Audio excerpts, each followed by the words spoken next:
Hello दोस्तों, स्वागत है आपके मेरे यूट्यूब चैनल पर जिसका नाम है नेक्स्ट एग्जाम वीकली। जैसे कि हम उत्तराखंड करंट अफेयर की सीरीज लेके चल रहे थे, तो उसका ये नेक्स्ट पार्ट है। तो ये चौथा पार्ट है। अगर इसमें पहले अगर आपने पार्ट नहीं देखे हैं तो वो भी देख लीजिएगा, इंपॉर्टेंट है। तो चलिए शुरू करते हैं। फिर आज का पहला क्वेश्चन है, राज्य के किस थाने को देश के सर्वोत्तम थाने में तृतीय स्थान प्राप्त हुआ है? तो देश के सभी थानों में उत्तराखंड के एक थाने को तृतीय स्थान प्राप्त हुआ है। किस थाने को हुआ है? वो हुआ है बनबसा थाने को, यानी कि इसका डी आंसर सही है। बनबसा को तृतीय स्थान प्राप्त हुआ है थानों में। ये देखिए, अवार्ड मिला था बनबसा थाने को। नेक्स्ट है, जोशीमठ आपदा से प्रभावित परिवारों को स्थायी पुनर्वास किस स्थान पर किए जाने का निर्णय लिया गया है? मतलब जो जोशीमठ में आपदा आई है, वहाँ के लोगों को कहाँ पर पुनर्वास के लिए भेजा जा रहा है? तो वो भेजा जा रहा है पीपल कोटी, यानी कि इसका ए आंसर सही है। जोशीमठ में जो आपदा आई, उससे जो प्रभावित परिवार हुए, उनको पीपल कोटी में भेजा जा रहा है। देखिए क्या हालत हुई थी जब जोशीमठ में आपदा आपदा आई थी। तो इसका ए आंसर सही है। नेक्स्ट क्वेश्चन है, खेलो इंडिया यूथ गेम्स 2023 में उत्तराखंड ने कुल कितने पदक जीते हैं? तो खेलो इंडिया यूथ गेम्स 2023 में उत्तराखंड ने कितने पदक जीते हैं? 7, यानी कि इसका डी आंसर सही है। 7 पदक जीते थे उत्तराखंड ने। काफ़ी अच्छा प्रदर्शन रहा था उत्तराखंड का। तो याद रखिएगा कितने हैं, 7 आंसर इसका सही है, यानी कि डी आंसर। नेक्स्ट है, राज्य सरकार द्वारा उत्तराखंड मिलेट मिशन योजना को कब शुरू किया गया? देखिए, मिलेट योजना होती है कि मोटे अनाजों की जो योजना चलाई गई देश में 2023 को। मिलेट योजना मिलेट वर्ष घोषित किया गया था, यानी कि मोटे अनाज को वर्ष घोषित किया गया था पूरे देश में, विश्व में। तो उत्तराखंड ने कब से स्टार्ट की थी, ये ध्यान रखिएगा। उत्तराखंड ने स्टार्ट करी थी 16 फरवरी 2023 को, यानी कि इसका ए आंसर सही है। उत्तराखंड में कब शुरू हुआ था? 16 फरवरी 2023 को, याद रखिएगा। और अन्न महोत्सव भी हुआ था उत्तराखंड में ना, ये भी याद रखिएगा कब हुआ था। 13-14 मई 2023 में हुआ था। और कहाँ हुआ था? देहरादून में हुआ था। उत्तराखंड का अन्न महोत्सव कहाँ हुआ है? देहरादून में हुआ है। कब हुआ है? 13-14 मई को हुआ है, याद रखिएगा। नेक्स्ट क्वेश्चन है, उत्तराखंड नकल विरोधी कानून के तहत कितनी राशि के दंड का प्रावधान है? तो कितनी राशि के दंड का प्रावधान है? 10 करोड़। 10 करोड़ मैक्सिमम धनराशि का दंड का प्रावधान है उत्तराखंड नकल विरोधी कानून में, यानी कि इसका डी आंसर सही है। नेक्स्ट क्वेश्चन है, सामाजिक प्रगति सूचकांक रिपोर्ट में उत्तराखंड राज्य को कौन सा स्थान प्राप्त हुआ है? तो सामाजिक प्रगति सूचकांक रिपोर्ट में उत्तराखंड को कौन सा स्थान प्राप्त हुआ है? 14वां, यानी कि इसका ए आंसर सही है। सामाजिक प्रगति सूचकांक रिपोर्ट में उत्तराखंड का 14वां स्थान रहा है, याद रखिएगा, इंपॉर्टेंट क्वेश्चन है। नेक्स्ट क्वेश्चन देखते हैं, मार्च 2023 में उत्तराखंड के कितने खिलाड़ियों को देवभूमि उत्तराखंड खेल रत्न पुरस्कार दिया गया? तो उत्तराखंड के कितने खिलाड़ियों को खेल रत्न पुरस्कार दिया गया है? 2 खिलाड़ियों को। एक है लक्ष्य सेन, ये है लक्ष्य सेन, और ये हैं चंदन सिंह। ये एथलीट्स हैं और ये बैडमिंटन के खिलाड़ी हैं। दोनों को याद रखिएगा, जिनको खेल रत्न पुरस्कार दिया गया है। ये अल्मोड़ा से बिलोंग करते हैं और ये नैनीताल से बिलोंग करते हैं। तो दोनों चीज़ याद रखिएगा, कितने लोगों को दिया गया है खेल रत्न पुरस्कार? 2 लोगों को, लक्ष्य सेन और चंदन सिंह। कहाँ से बिलोंग करते हैं ये भी याद रखिए, किस गेम से हैं ये भी याद रखिए। ये एथलीट्स हैं चंदन सिंह, और ये बैडमिंटन के खिलाड़ी हैं। नेक्स्ट है, राष्ट्रीय सुदूर संवेदी केंद्र की हाल ही में जारी भूसंरचना मानचित्र रिपोर्ट में राज्य का कौन सा जिला देश में भूस्खलन से सर्वाधिक प्रभावित जिला है? तो इसमें से कौन सा जिला है जो भूस्खलन से सर्वाधिक प्रभावित है? तो उसका आंसर है रुद्रप्रयाग, यानी कि इसका डी आंसर सही है। रुद्रप्रयाग देश में सर्वाधिक भूस्खलन वाला जिला है, याद रखिएगा, रुद्रप्रयाग। नेक्स्ट है, हाल ही में 2022 के लिए कितने शिक्षकों को शैलेश मटियानी पुरस्कार से सम्मानित किया गया है? तो कितने लोगों को शैलेश मटियानी पुरस्कार दिया गया है 2022 में? वो दिया गया है 17 लोगों को, यानी कि इसका बी आंसर सही है। 2022 के लिए 17 शिक्षकों को शैलेश मटियानी पुरस्कार दिया गया है। 2009 से इसकी स्टार्ट हुआ था, याद रखिए कि ये भी पूछा जाता है, अगस्त 2009।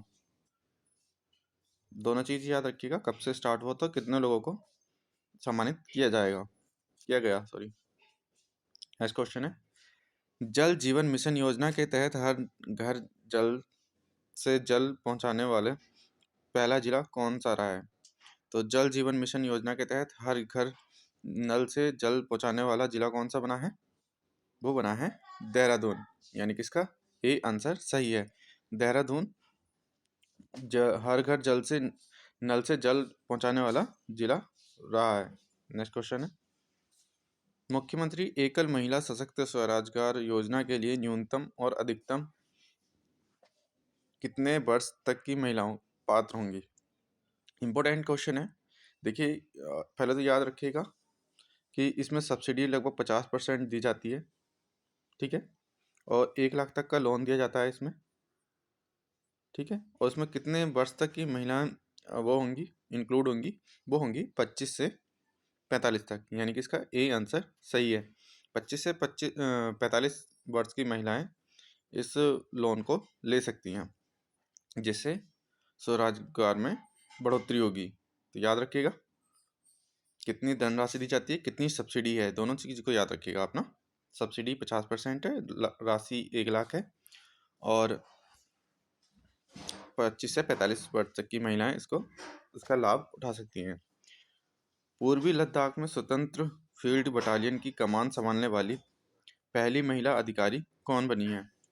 तो पहली महिला अधिकारी बनी है पूर्वी लद्दाख में स्वतंत्र फील्ड बटालियन की कमान संभालने वाली, वो बनी है कर्नल गीता राणा, यानी कि इसका ए आंसर सही है। कर्नल गीता राणा पूर्वी लद्दाख में स्वतंत्र फील्ड बटालियन की कमान संभालने वाली पहली महिला अधिकारी बनी है। ये उनका फोटो है। ध्यान रखिएगा फोटो इसलिए लगाया जाता है कि आपको ज़्यादा टाइम तक याद रहे, और जो भी हमारे उत्तराखंड के लिए बहुत महत्वपूर्ण काम कर रहे हैं तो उनका आपको फेस भी पता होना चाहिए। नेक्स्ट क्वेश्चन है, हाल ही में लॉन्च हुई पुस्तक Bipin the man behind the uniform पुस्तक के लेखक कौन है? तो इस पुस्तक के लेखक कौन है? Bipin the man behind the uniform, जो हमारे पहले सीडीएस रह चुके थे, वो थे, उसकी रचना करी थी रचना बिष्ट रावत ने, यानी कि इसका ए आंसर सही है।